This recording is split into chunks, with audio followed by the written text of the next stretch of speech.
Now that attitude doesn't exist in too many businesses because I think there's not a clear basis. If you're in the food business and you're looking at the ecological conditions and thinking deeply about where they're going and what it could be like in a decade or 2 decades, you can see this.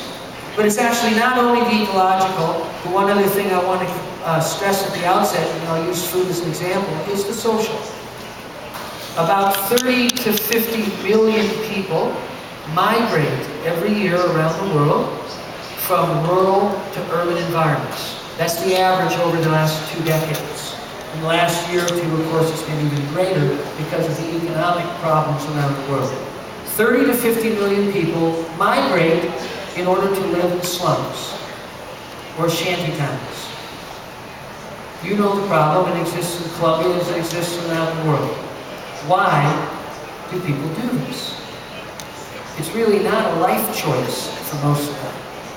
They're compelled by the necessity of a collapsing rural economy.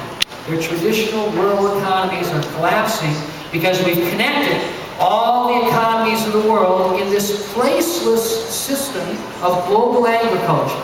As an American, I'm the beneficiary. I can go to my grocery store in the middle of winter and buy a lovely fruit or melon. I have no idea where it comes from.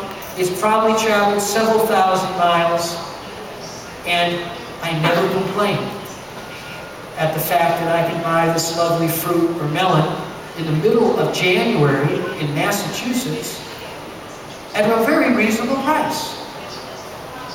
If you look, though, at the last 50 years of the agricultural crisis in the world, in order to achieve this, we've connected all the world's agriculture into huge global commodity placeless markets. And when you create these vast commodity markets, I'll tell you what happens to prices. If you remember, any of you who took Economics 101, when you have truly a market that's close to a commodity market, there's relentless pressures for profits and prices to fall, which is exactly what they've done.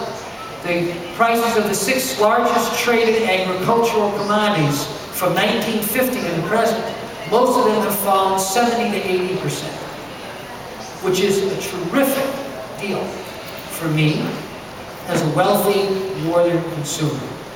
So that's why you never hear an American complain at the grocery store because their fruits are too cheap. Right? What we don't think about, of course, is those falling prices are falling farmers' incomes.